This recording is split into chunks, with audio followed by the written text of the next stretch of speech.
আচ্ছা, আজকে আমি দেখাবো বোয়াল মাছের ঝাল।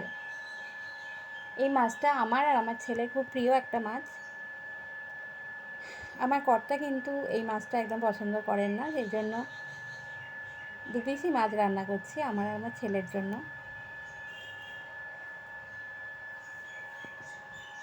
আচ্ছা, দেখুন, বোয়াল মাছ আমি নুন, হলুদ আর একটু তেল দিয়ে ম্যারিনেট করে রেখেছিলাম।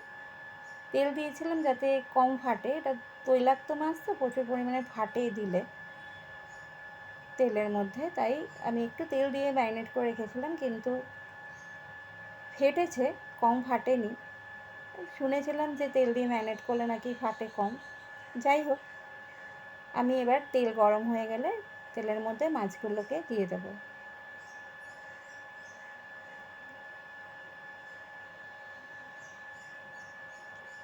এই মাছটায় কাঁটা একদম থাকে না, সেই জন্য আমার ছেলের ফেভারিট মাছ এটা।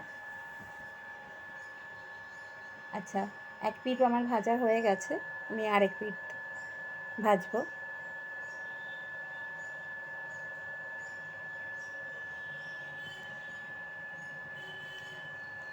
আচ্ছা, মাছ আমার ভাজা হয়ে গেছে, এবার মাছটা তুলে নেবো।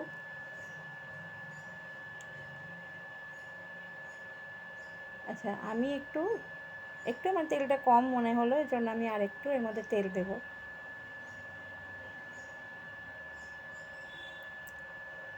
আসলে মাছটা আমি খুব রিচ বানাবো, একটা মানে আমি একদম শুকনো শুকনো ঝাল বানাবো, যেটা আমার পছন্দ, আমার ছেলেরও তাই, মানে গা গা মাখা মাখা ঝাল হবে।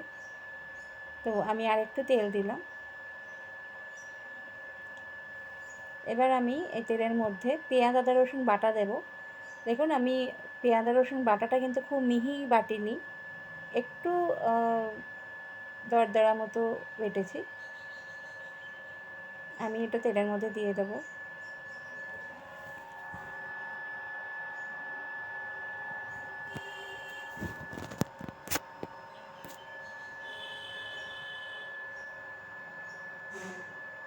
আচ্ছা, এবার এটা আমি পেঁয়াজ আর রসুনটা ভালো করে ভাজবো।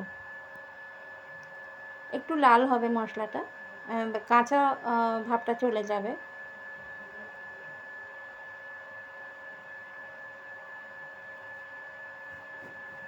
আচ্ছা, আমার মশলাটা কষা হয়ে গেছে।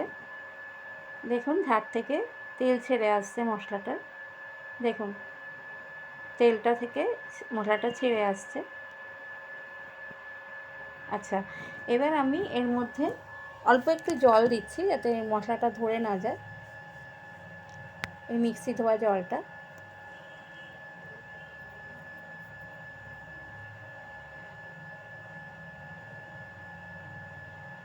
আচ্ছা, এবার আমি আস্তে আস্তে এর মধ্যে গুঁড়ো মশলাগুলো দেব।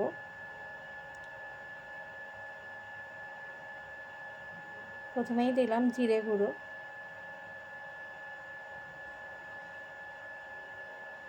আচ্ছা, আমি ঘরে গরম মশলা বানিয়ে রাখি, ছোটো এলাচ, দারচিনি, লবঙ্গ মিক্সিতে গুঁড়ো করে রেখেছি। আমি এই সময় গরম মশলা গুঁড়োটাও দিয়ে দিলাম। অনেকে না হওয়ার সময় দিতে পারেন, কিন্তু আমার এই কষার সময় দিতে ভাল লাগে, আমার ফ্লেভারটা মনে হয় বেশি একটু খোলে, তাই আমি এই সময় গরম মশলা গুঁড়োটা দিলাম। হলুদ গুঁড়ো দিচ্ছি, আর দেব লাল লঙ্কার গুঁড়ো।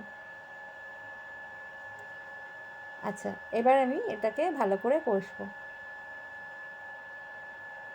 তেল ছেড়ে না আসা পর্যন্ত। আচ্ছা, এবার আমার মশলাটা কষা হয়ে গেছে।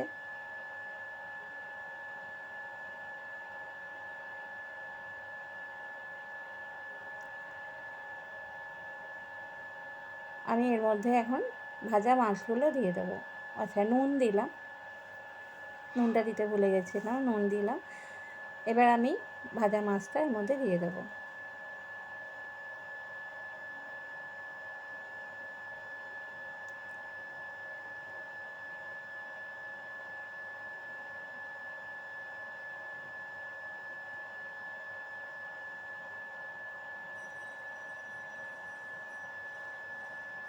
মাছগুলো দিয়ে দিলাম।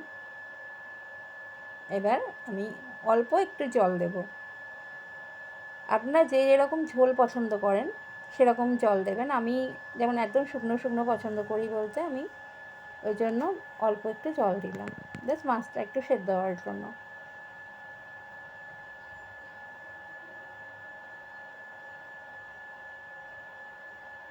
আচ্ছা, এবার আর কিছু না, শুধু জলটা শুকিয়ে যাওয়া অবধি রান্না করা।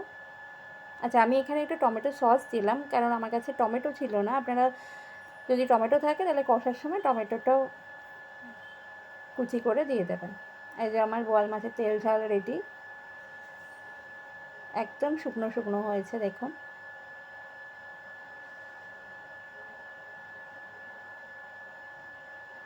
একদম গায়ে লেগে থাকার মতো ঝোল,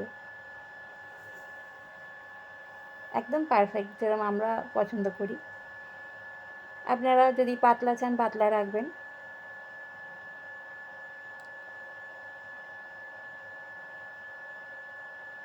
দেখুন এবার রান্নার চেহারাটা দেখে বুঝতে পারছেন তো কীরকম খেতে হবে। পুরো মনে হচ্ছে না না হোটেলে সার্ভ করা হয়েছে। দারুণ খেতে হয় কিন্তু ঝালটা।